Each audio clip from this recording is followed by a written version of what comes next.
Assalamualaikum warahmatullahi wabarakatuh. Kembali lagi bersama saya Aka di podcast Ada Kami Bicara, kapan saja dan di mana saja. Masih berbicara tentang pengawalan kasus kawan-kawan PT Andalan. Hari ini bersama saya salah satu korban PHK PT Andalan.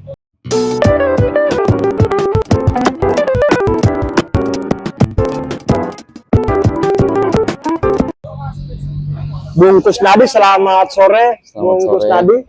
Ini Bung, hari ini kan sudah berjalan yang hari kedua ya, terkait aksi kawan-kawan di PT Andalan. Dan saya dengar Bung adalah salah satu korban PHK, bahkan mendapatkan 2 kali PHK. Bisa dijelaskan kronologisnya, Bung? Jadi, baik, Assalamualaikum warahmatullahi wabarakatuh.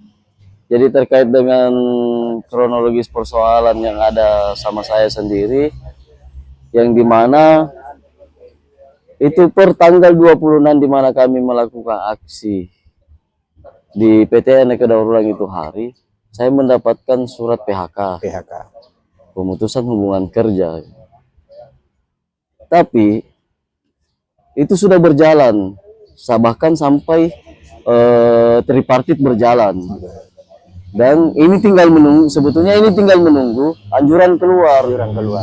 Tapi herannya juga, kenapa ada lagi yang namanya putus kontrak gitu, dengan alasan kontrak berakhir.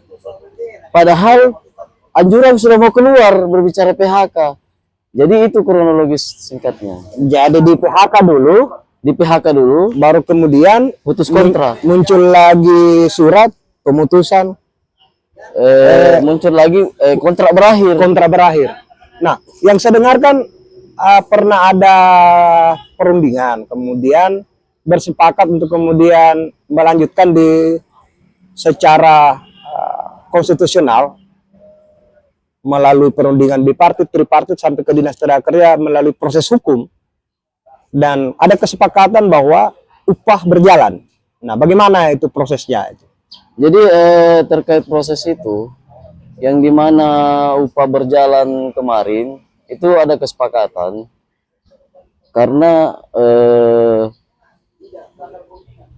disepakatan itu, dimana di saat proses berjalan, baik itu tripartit sampai PPHI, Ya. itu upah dijalankan. Gitu. Dan dijalankan selama ini. Dijalankan, tetapi yang dijalankan hanya upah pokok, yaitu 2.790. 2.790. Oke, Bu. Sebenarnya upah di Kota Makassar kan bukan 2.700.000, tetapi kalau di tahun 2024 itu kan yang saya tahu adalah 3.600.000. Bahkan di 2025 ini kan tembus 3.800.000 sekian. Ya, berarti di upah di bawah standar upah minimum. Betul. BPJS ada, Bu? Kalau BPJS Ketenagakerjaan ada. Kesehatan? Tapi BPJS Ketenagakerjaan itu sudah di-off-kan dari dimana di Agustus kemarin. Nah, sekarang yang ingin saya tanyakan, apa dasar perusahaan men-PHK Bung Kusnadi? Sebenarnya dasarnya apa? Apakah akal-akalan saja ataukah ada persoalan? Kalau melihat dari rujukannya kemarin berbicara terkait PHK saya yang pertama itu bukan berbicara kontrak berakhir ya, tetapi itu sangat tidak jelas gitu. Karena surat peringatan yang diberikan itu secara berturut-turut. SP1 keluar di pertanggal 13 bulan 7. Terus SP2 keluar di tanggal 14. Jadi dalam artian belum ada waktu untuk dimana melakukan perbaikan di situ ataupun kita ketemu untuk bicara. Itu sudah keluar SP2 gitu di tanggal 14. Berarti bisa dikategorikan sebagai PHK sepihak ya, Bung? Betul. Apa upaya yang akan dilakukan Bung Kusnadi terkait PHK sepihak ini? dalam artian itu adalah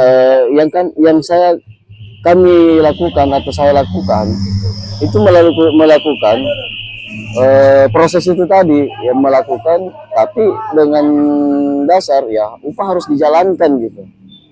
Jadi tetap melakukan proses baik itu tripartit untuk membuktikan bahwa sahnya PHK yang dilakukan oleh perusahaan atau pimpinan perusahaan PT Anak Daur Ulang yang rujukannya dia berdasar pada ESP yang dikeluarkan, tapi SP itu saya anggap itu tidak mendasar gitu untuk melakukan PHK. Makanya kita melakukan uji coba untuk sampai di keluarnya anjuran. Kalau memang anjuran mengatakan saya harus dipekerjakan, berarti saya harus dipekerjakan gitu. Tapi kalau tetap PHK, Berarti nanti kita lihat berbicara terkait dengan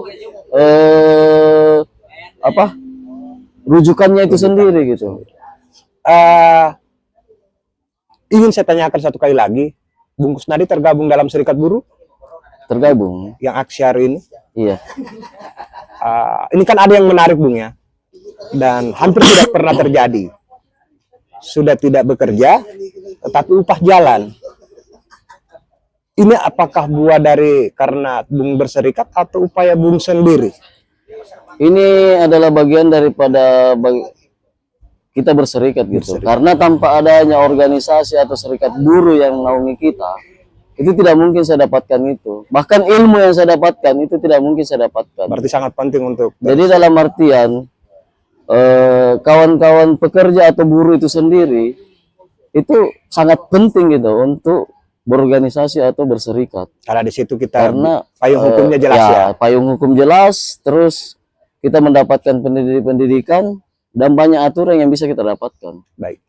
Terima kasih Bung Kusnadi atas waktunya, atas penyampaian kronologis PHK-nya. Selamat sore. Sampai ketemu kembali. Kami akan terus ada mengawal kasus PT Andalan. Jadi Kadi berbicara bersama Kustodadi, salah satu korban PHK di PT Andalan, yang kronologisnya tadi sudah dijelaskan bahwa terjadi PHK sepihak yang secara hukum tidak dapat dibenarkan. Jadi kawan-kawan sekalian, ketika arah kawan-kawan sekalian baik di luar PT Andalan yang membutuhkan informasi tentang hak dan kewajiban di tempat kerja, jangan lupa untuk kemudian menghubungi nomor di bawah ini.